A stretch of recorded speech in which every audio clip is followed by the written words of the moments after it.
Gemini rising. How you doing, Gemini? This is your reading for the Capricorn new moon that's happening on the 30th or 31st of December, depending on which part of the planet you're currently residing. My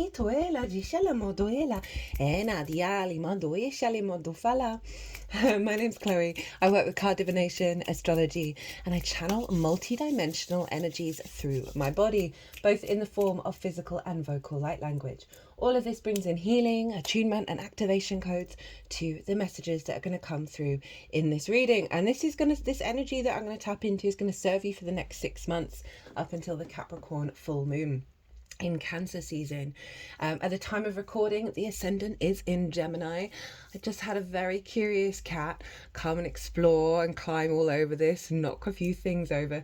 She's very easily distracted, but very curious. And it's just, I thought that was lovely energy, that she was all about the place and just really being very open to new possibilities and trying different things. Okay, this is very much in alignment with the Capricorn energy and what we're breaking out of the traditional Capricorn energy.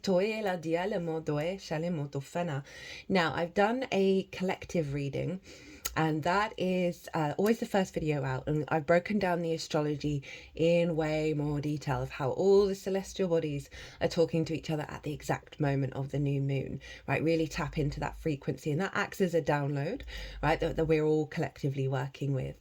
And I also pulled collective tarot and channeled messages and all that stuff. So if you want a deeper understanding of this moon, and we're not going to have one that's holding the frequency of the eclipses in the same way for another 18 years, right? Because the Capricorn energy has been where that North Node in Aries has been manifesting. The nodes are shifting the day before the Cancer full moon. So you might want to go check that out and pause this video, go watch that, because as I said, it acts as a baseline for what's showing up in this reading and how it relates to the Gemini energy. Little bit of housekeeping. There is currently a competition going on at the moment. If you want to join, there are 3 readings up for grabs, and there's words. The latest short that I've done is all about that competition, so you go watch that, and if you want to. You've got until the 19th of January to do so before we move into Aquarius season. Also, if you want a private reading based on the Mars retrograde, right, it's happening in the signs of Leo and Cancer. It's 50% off all personal readings that are linked into the Mars retrograde. So email me directly if you want to take me up on that offer. Right, Gemini. So I read for the rising signs. So for those of you who don't have Gemini in the first house, look to the house it does fall in. Look to the themes of that house, and you want to apply those themes along with all the other meaning you've got going on in the sign of Gemini to the messages that come through. For example, I've got Gemini in the 11th house. My Chiron is there, as is Pallas Athena, the asteroid. So I'd apply the themes of the 11th as well as the meaning of Chiron and Pallas Athena to what comes through in this reading, just to give you an example of how to do that. All right, so regardless of where the Gemini energy falls, it will be as if it's now energetically moved to the first house. So the astrology for the rising sign will always still link in. You just got to add on your own natal chart meaning to the Gemini energy on top of that. As always, take what resonates, leave what doesn't. So my lovely Gemini risings, where is this happening for you? Well, this is happening in your 8th house. This is the outside world's resources and your interaction with it. Okay. This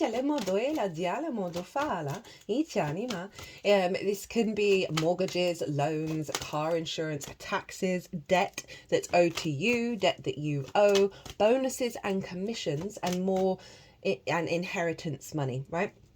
No, not just money, inheritance, both 3D and cosmic. Interesting I said inheritance money. That might be relevant for some of you. It's dealing with the resources of the outside world, or one-off chunks of resources. And it's the exchange between you and anything other than yourself, right? So this is where relationship dynamics can show up, and that's not just with a partner, that's with everything other than yourself. We can have scarcity complexes, codependency, greed, and hyper independence show up in the extremes in the 8th house. You know, it's the exchange between you and anything other than yourself: time, money, energy, ideas, intimacy. So this is where the dynamics of your relationship show up. It's also your relationship with source and the resources of source. It's a very psychic house. So intentions to set with this new moon: of an elevation of your relationship with the outside world, right? Moving beyond scarcity, moving beyond control. Opening yourself up to the resources of source, to your relationship, elevating your relationship with source, elevating your relationships with other people, with the outside world. And if any of those sort of wounds that I was talking about, like the scarcity complex, the codependency, hyper independence, greed, if any of them are kind of ringing bells, or you just feel like some of your relationship dynamics are a bit distorted, you can set intentions around asking the sun and the moon to show you the way, right? To show you the way of healing that and working through it. Now, Capricorn is a collective energy, and you've got it with the outside world. So often it can be about absorbing the bigger collective wounds of the world. Of thinking really long term and really like not being able to step into sort of the magic of it all. Capricorn along with Aquarius are both ruled by Saturn, and they can be kind of no planets, right? I say that as someone who's got an Aquarius moon and Jupiter that's strong and has strong Capricorn energy around me growing up. Like the default can be no. Okay, so it's been a really clear theme throughout all of this transit, and it comes from the Capricorn solstice transit, which was the last transit that I did. That was when it's the winter solstice here in the northern hemisphere. And for me, it's the new year. It's when the sun gets reborn, right? And when the earth starts waking up and being more in that yang energy, that activation of a fresh new start.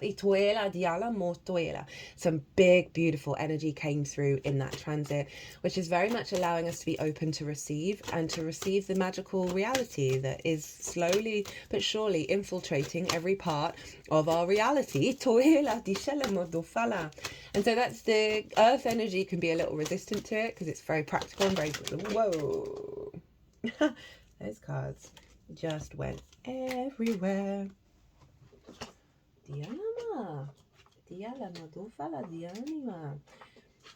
Right, that sort of spontaneity of shifts and changes. You got a bonus card. That we're really kind of cracking out of. We're really allowing ourselves more of that magic where Saturn is in Pisces to infiltrate into the ecosystem of Capricorn, right? So Pallas Athena is conjunct the sun and the moon. She's an asteroid. Already mentioned her from my own Gemini energy. And this is about long-term strategy, right? Being able to zoom out, get objective. She was often depicted with an owl. You know, that sense of the full rotation of perspective, right? Rather than getting very hot-headed and bursting and exploding. Oh, okay. All your cards are out. Itiana, di shanima o toela, di anima o toela, di anima tufala. Di shanimo doela. That was pretty quick. Right, so that's the bonus card. Let me just make this look slightly prettier. Pallas Athena, yeah, so she's really and I love this, it's just before the new calendar year, of our capacity intuitively to be guided to build for the long term in regards to like a higher perspective, right, of what serves our soul's journey in this incarnation for the long term. And again, that can be a real release over certain relationship dynamics, right, certain understandings and expectations of how things are going to turn out based on old patterns. So it really is an elevation of your relationship relationship dynamics and how you are able to give and receive. And that was one of the really big messages that came through in the winter solstice energy, as well as pretty much in every single all 12 signs. Now we want to look to where Saturn is, because wherever Saturn is, who rules Capricorn, is influencing what's going on with this moon. And Saturn is over in Pisces. And that's in your 10th house of life purpose, career. Career doesn't have to be life purpose. It can just facilitate it. Visibility, reputation, how the big outside world sees you. It's also linked into bosses and people in authority. Saturn's been moving through here, helping you get in alignment with the responsibility and duty of your life purpose, right? Of being able to pull your socks off and do the damn thing, right? It is about awareness of cause and effect. It's about a commitment to your own authority and therefore your legacy on this planet, right? Saturn is a very mature energy, and it's really, even though you may have gone through some restrictions, some limitations, some frustration, some doubting of your authority, Saturn, when it leaves this sign, which isn't going to be that long, is really going to just amplify your capacity to find your path and walk it and understand what serves it and what doesn't. So Saturn is influencing from your career, life purpose energy over in the outside world's resources and your interaction with them. So it really is saying, okay, the relationship dynamics, the resources that are going to come your way over the next 6 months are going to fuel your life path. But it is a doubling down on your responsibility to walk your path, your responsibility to show up in relationships, in dynamics, in a way that actually is part of you, who you are, and not out of poor impulse control. Like Saturn's like, if you're not walking with integrity, it's going to be hard work. So it's really saying, like, if you're expecting the outside world to show up in a certain way, you've got to walk that path yourself. Sorry, that's a bit hardcore. But there is obviously very positive energy here around starting a new cycle around this sense of facilitation and co-creation and reciprocity with the material and the metaphysical realms. That's infusing and supporting your life path. So it's all good, but there's a level of maturity here that is coming in with this particular transit that's allowing us to have more play and more magic in our lives, because we're sort of stepping into a sort of higher perspective here. Now, Saturn at the time of this moon is being squared by Jupiter over in Gemini, hi Gemini, and Mercury over in Sagittarius in your opposite sign. Now, these two are in each other's realms. They're in each other's lands. This is called mutual reception, and we've had it for ages. They've been governing the whole chart. Right, day in, day out, and it's not going to stop until Mercury leaves this sign.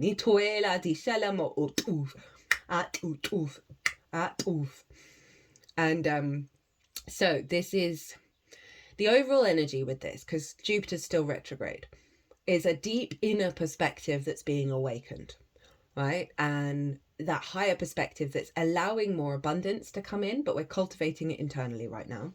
And that Mercury energy is, with this elevated perspective, how we're perceiving the world is shifting, right? We're no longer seeking that information unconsciously that recreates old patterns. And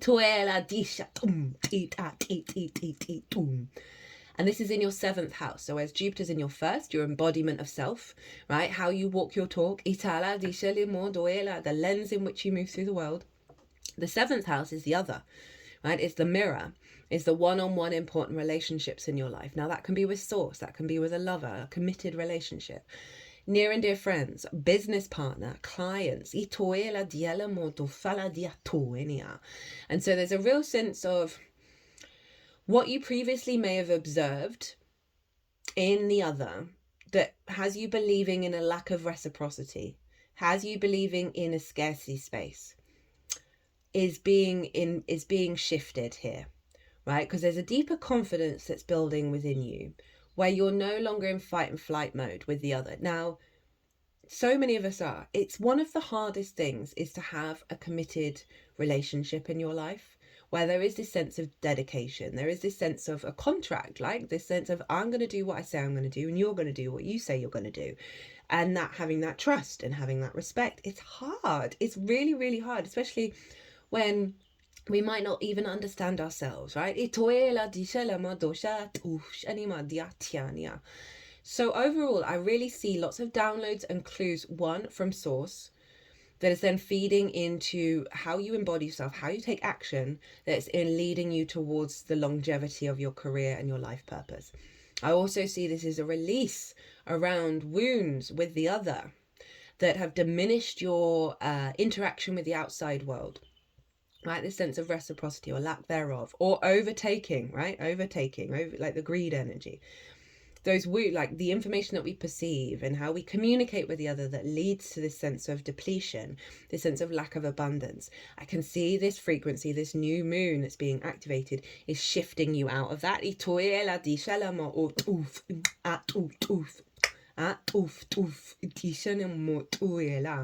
Very powerful alignment of a higher perspective that you're able to implement in regards to your career, that's going to have a knock-on effect of reciprocity with the outside world.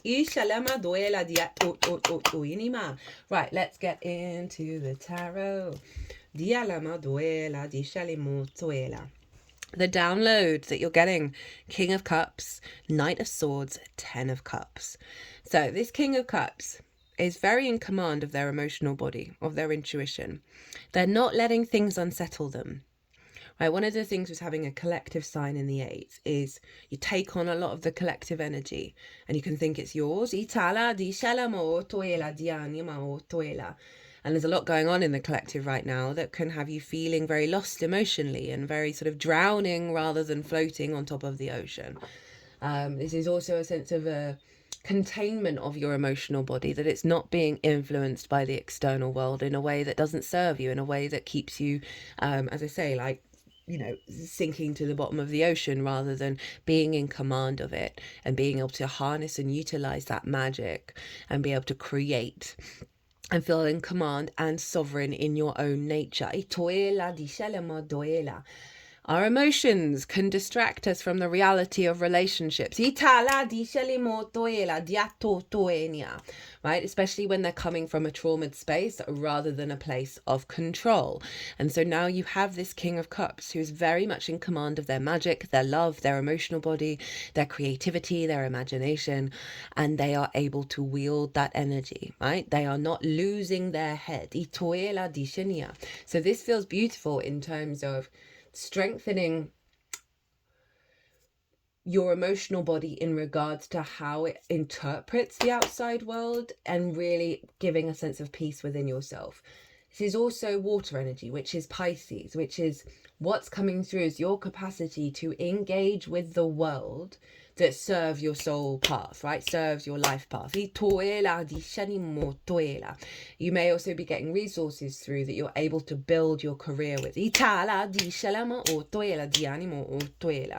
But, you know, if we do tie in that 7th house of how often the other and insecurities or vulnerabilities or not wanting to commit or running away, running too close, all of those things, that King of Cups is so solid in its nature. It's able to walk on water. It's not being lost in the ocean, the cosmic ocean, that everything is transitory, right? All things do change. So very confident, very sovereign, very mature. And then the Knight of Swords.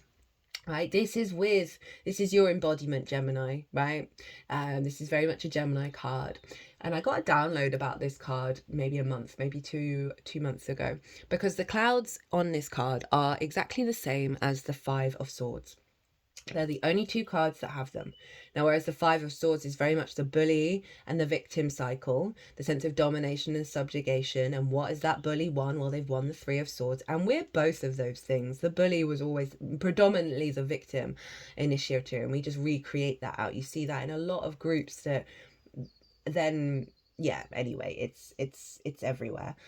It's one of, for me, the 5 of Swords is one of the most difficult cards. It is the most difficult card in the deck, because it's hard to break that closed feedback loop. But this, the message that I got from this is the one we all know, this is the fastest moving horse in tarot, right? The clear determination of your embodiment of self, your Gemini energy, where Jupiter is going so fast, it's not even aware, it's not even getting connected to the Discordian energy of the Five of Swords, right? It's just like, it's not touching you anymore. You're not getting entangled in the drama and in the cycle, right? So there's a real sense of you being able to move through the world without it diminishing your sovereign frequency. And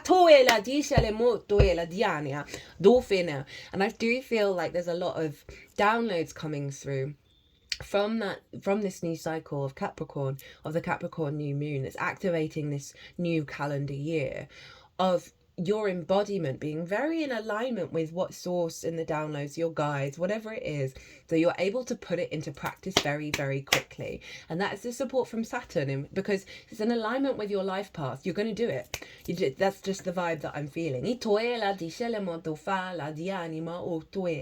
Even if that does look like going from one place to the other, of honouring that experience, of honouring that way of embodiment. I feel like the Geminis really just get a bad flack for shifting, like being very easily distracted or easily attracted, right, to lots of different things, and that can get negative flack for that, whereas it's a superpower. Do you know that Jupiter at the moment is really helping you create so many neural pathways to be able to bring in the higher consciousness?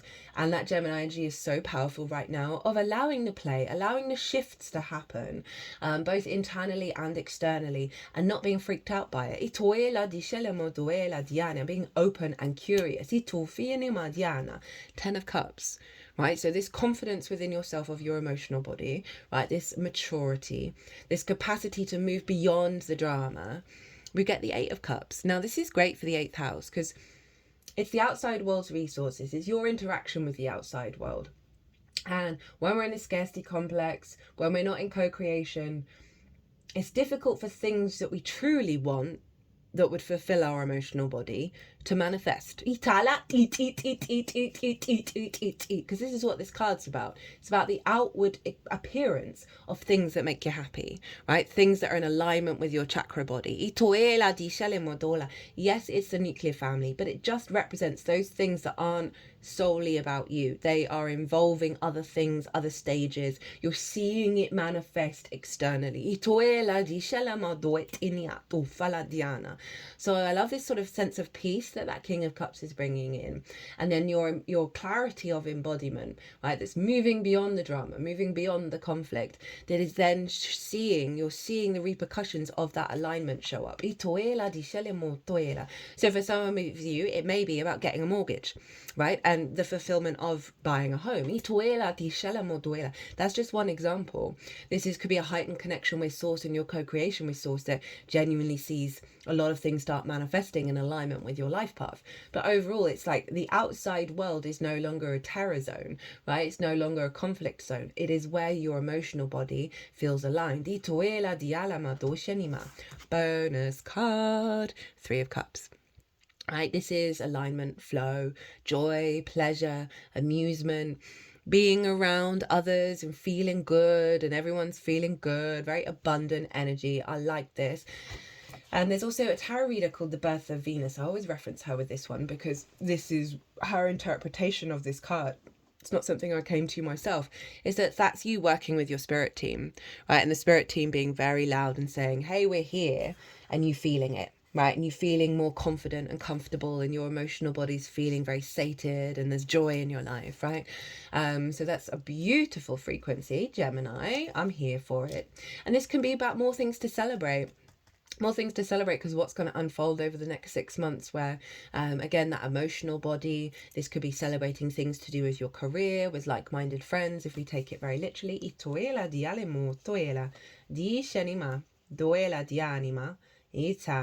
Okay, how to work with this energy. We've got the 5 of Wands, the Queen of Wands, and the 3 of Pentacles. Now, this 5 of Wands is kind of what I talked about, of like picking up on the conflict, on the drama of it all. This is a lot of things going on. There's a lot of movement, but there's no momentum. Very frustrating, like pick up sticks, right? I saw a meme for this card a while back and it said stupid tent underneath it. And if you've put up an old school tent, you know what that means. You know that frustration of like things not moving forwards, of not feeling like there's any flow energy, right? So with the outside world, with your relationships, there may just be low level conflict, low level frustration of not being able to take it to the next level. Itala, picking up on the frequency from the outside world and having it dominate how you feel. It's come with the Queen of Wands, and what I immediately thought when these cards are next to each other, she's facing away from this. Right? She's not paying it any attention anymore. So it's kind of mimicking that Knight of Swords. So they're wanting you to focus on this, and this has been a theme for all of the signs so far, of look over there. It's not about falling into that pit and expecting it to keep repeating, but they're saying there's something about the observer, of observing, okay, where do I feel like this is showing up? Do I want that in my life? Is there a way of navigating in a different way? You know, it's fire, Sagittarius, your 7th house where Mercury is. That could be about frustration over not getting enough clients in, right? Not getting the resources you need, not being able to work together healthily with a business partner, with friends, with lovers. And this Queen of Wands is really calling you to cultivate this sense of confidence and independence. The Queen knows where to get the sunlight, right? You see, she's holding that sunflower. She's drawn towards that which nourishes her, that which nourishes her element. There's also the black cat, which represents magic as well, and this sense of luck. And with this card following this, and this card facing away from that five of wands, they're wanting you to rather focus on the drama and focus on the conflict. One, look at it in order to find the root energy, but also to reorientate the perspective. Queens nurture and nourish, and this is your instincts. And so this is a recalibration of your instincts beyond the fray, beyond the drama. You know, she's highly independent, right, in the way that she's sitting. There's a real sense of sovereignty that she's cultivating, and she knows luck is on her side, and she knows where to go to get the light. So you might want to do some meditation with that card, right? Calling on the Queen of Wands to help guide you to practice seeking the light. Where it's that easy movement of moving towards the sun rather than being pulled in lots of different directions. Call on it and ask, what gives me light? What should I look to? What should I cultivate? And then we got the 3 of Pentacles. Now this is all about mastery of self and collaboration. Now the figure on the left dedicated their life to carving marble, right? And everyone around them were like, nah, that's not gonna work. It's not gonna work. You gotta go do something that's a little bit more traditional. And this figure was like, no, thanks for the advice, but hard no. And they just committed to their path, right? They were dedicated and determined. And through that process of not taking on what the outside world wants or expects from you in a way that does your soul a disservice, this figure then came into a state of mastery. And I love this combination with 1, the Capricorn energy, and 2, the funneling into Saturn in your life path, because it's really just saying, you know, keep holding the line, your own line. And it leads to co-creation, right? It then draws towards it others that have different skills in order to build something beautiful and long lasting. So this is a little nod from the universe going, you keep doing you, boo. Stop worrying about what other people may be thinking or what other people are doing. Focus on your lane. Get out of the drama and allow the magic to flow.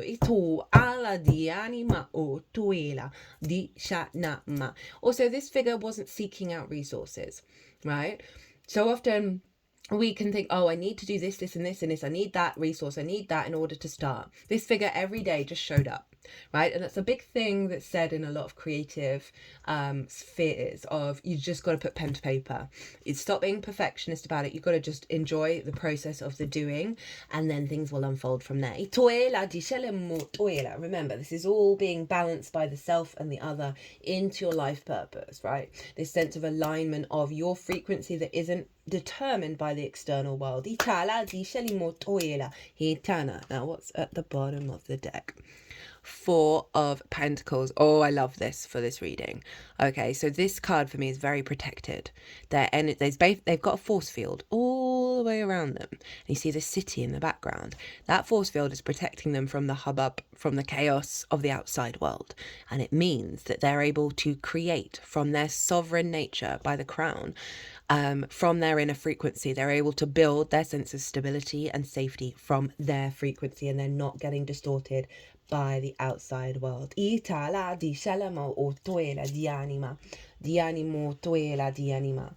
heard you are starting a new cycle of sovereignty. There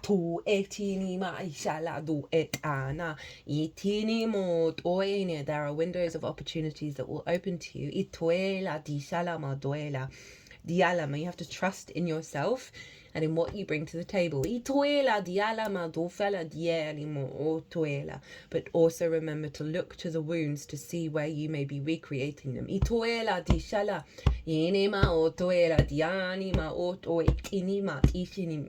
integrity that is asked of you is a hard pass, but it is worth it in the long term.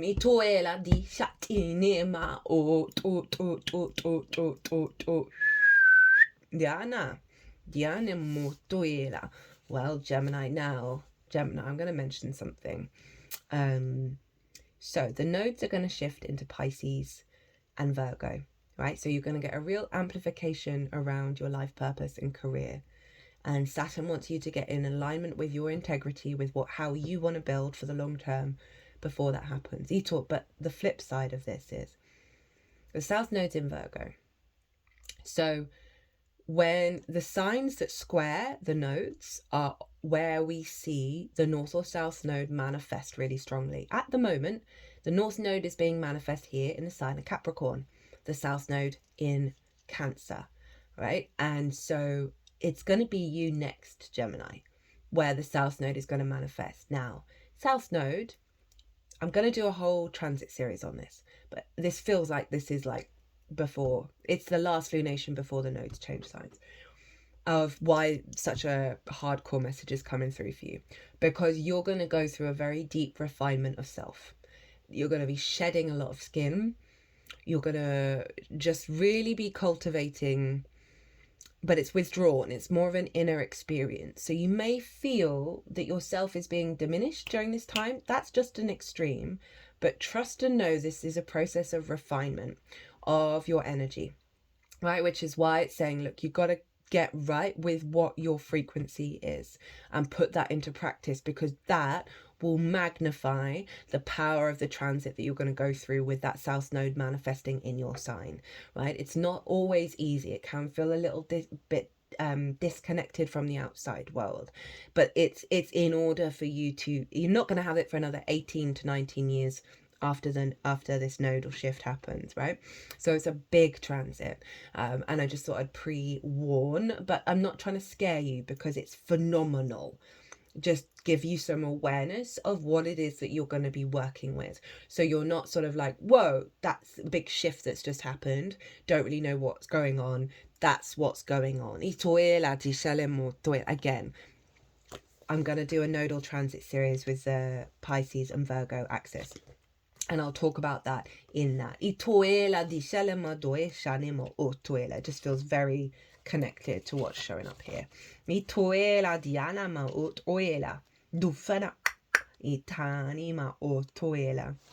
Because then you're facilitating that transit of like really knowing what's you and what's not you. So the first oracle card we have is Crown Games, Right Use of Power. leadership, responsibility, accountability, right use of power. There is a game of power played by all people, whether they're conscious of it or not. It concerns who has it and who doesn't, how to get more of it and not to lose that which you have, how to wield it wisely and not get drunk with it and cause harm. These are the matters you need to ponder now that you find yourself in the crown game too. You want to be on top, the best, the most effective, the most beloved. You may discover that your deep desire to help others is disguising the underpinnings of this complex game. Power and all it entails can be both dangerous and productive, destructive and redemptive. Which will it be for you? Can you forgive without condoning and keep your dignity when challenged? Will you be accountable, amenable to change or making amends? Can you let go of your need to rescue others? Lead with humility while letting others discover their way home. Now you're learning that empowerment comes with a price and a sacrifice for sovereignty. This is a time to pick your battles, use strategy and temper your reactions. You have the power to make a beautiful difference on behalf of others. Can you see power as a currency that you must spend judiciously? True power is stewarded wisely, for it is given from the divine, not from the ego. In all your relations, the greatest beauty is when power is shared. If you are in a high position, it's even more important to be kind and respectful. Ask for guidance. It will come when you choose compassion over your own goals and desires. When you stop caring about who wears the crown, true success and influence appears for you. I mean, that just summed up a lot of this reading. That is wild. Yeah, Saturn in Pisces, man. That's a lot. In the 10th of like, okay, so Saturn in the 10th, there's the flip side to that is if you've cooked the books, if you've been naughty in your career, that Saturn comes along and gives you a kick, right? So I just want to put that into context of why there's such a weight here, why there's such a, compared to any of the other readings, and I'm surprised because it's Gemini and you're usually very light and very playful and very curious, and it's not about not being that, but there's something, you know, Capricorn and Gemini, they're in conjunct one another, they struggle to connect. Capricorn helps Gemini get grounded, and Gemini helps Capricorn break out of old structures, old power distortions, right? Of hierarchy, of winning, but, you know, not necessarily being very gracious about it, or like the desire for like the god complex kind of energy, right? That this just feels so powerful, and I'm going to apply it to my own life, that's for sure. Of it's not about not having fun, it's not being about not being open, it's not about not bringing the magic in, but there's something that you need to get right with in how you're engaging with yourself and with the world. That is, look, you got the 2 3s show up. This is beautiful energy. Right? But it requires a desire to shift from an old paradigm that may feel very, very comfortable, and we can often struggle with that kind of change. Okay, now final oracle card from Rainbow Brainskull. Imagination and reality are scheduled to be inverted. Now, this is what I was saying about that magic coming through and really facilitating the resources from source, the downloads, so breaking out of the boundaries of Capricorn and allowing that Piscean energy to flow through it and set us on a whole new cycle. Soon you'll be able to walk into the realm you dreamed up in your head. Think of what your computer and smartphone can already do. The world is not just stranger than we suppose, it's stranger than we can suppose. So it's really cracking open the possibilities, right, of your dreams and your hopes of how things are going to unfold with the reality shift of perhaps old patterns of this, right, of that shifting and flipping over. Open yourself up to miracles, Gemini. Get right with yourself and open yourself up with the magic. Okay, my loves, I'm going to leave it there. I hope you enjoyed this reading. I hope it resonated. It was pretty powerful. Because then once you figure this out, and it's going to resonate with all of you in very different ways of like, okay, what little thing within you that, you know, okay, the ego might be in control there. We've always, this is so relatable to the collective. It's not any judgment on you, my lovely Geminis. Big Gemini fan.